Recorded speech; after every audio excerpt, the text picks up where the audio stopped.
Whenever I move to a new town or whatever, I like to find out something about the place that I'm living in.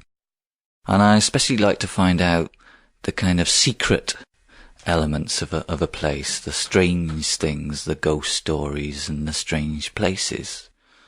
So when I moved to Oxford about 15 years ago now, I immediately started looking around in libraries and asking people what was happening and stuff. There wasn't actually a book, so I published a little pamphlet in the end of all the various stories that I'd managed to find.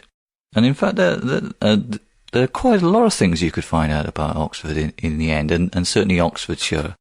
It's quite a strange place. In fact, we called the booklet Strange Oxford, and we sold many thousands of those. I suppose the first story that we came across and that we worked on is, what was the source of Oxford? How did it all start? Why is there a little place here at all? Because apparently there hasn't always been a settlement in this area.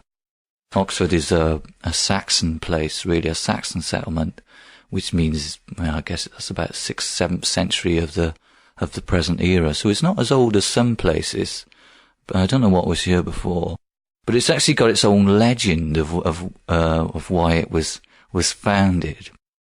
And this stems from the Saxon time, when some Saxon princess, I suppose, decided that she wanted to live a spiritual life. She didn't want to get married, although there was somebody on the horizon that her father wanted her to marry. But she said no, she wants to go and become a nun. Anyway, this didn't go down very well with her family. And so she had to run away from home, and she came, obviously, so the legend says, to the vicinity of Oxford. And she was planning to sort of set up some sort of religious community here. Well, what happened is the prince, who was hoping, obviously, to get married, maybe she was quite an attractive Saxon princess, probably was, actually followed her here. And she was kind of worried that he was going to, I suppose, fling her over his shoulder and drag her off. So she kind of hid in the woods. And as he approached the area, he was actually, so the legend goes, struck blind. He was struck blind completely, and just stumbled around, rather a pathetic figure.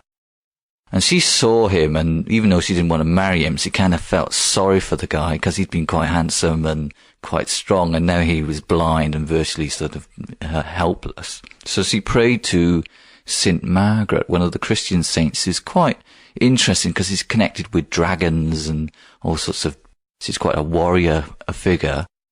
And St. Margaret appeared, I suppose, sitting on the back of a dragon, and struck the ground with a sword, and a little well, a little spring came out of the ground. And with that water, this princess, who we now know as St. Friedewald, was able to kind of wash his eyes and cure him of the blindness. And he was cured of his blindness, which maybe it was physical blindness, maybe it was spiritual blindness, I don't know. And he left her alone to live her life, and he went off, and he lived happily ever after as well. Now that spring, that little well from that legend, is still present in Oxford. It's still there. Now it's on the outskirts of town. Virtually, no houses around at all. But in the medieval period, it was a major centre of pilgrimage. People came from all over to try and get cured of their blindness, basically.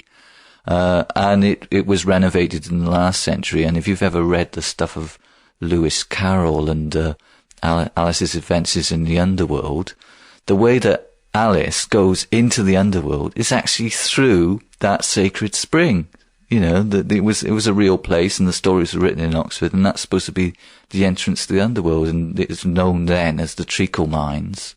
For some strange reason, I'm not sure why Lewis Carroll called it the Treacle Mines, although someone did tell me that treacle was some sort of healing fluid, so maybe that's what it was called before. But when you read this in a children's book, the Treacle Mines, you think, well, there's no such thing as a treacle mine, but there is actually a treacle mine in Oxford, or on the outskirts on Port Meadow. And that is the origin of the city. That is the oldest legend there is, right? That more or less, right? That they can find of it. And that's the origin. So I was quite happy to have found the centre, if you like, the beginning of Oxford. And from that little beginning, we went on to research with other people, lots of other little strange mysteries connected with this place. So hope maybe you'll come here and look at them for yourself one day.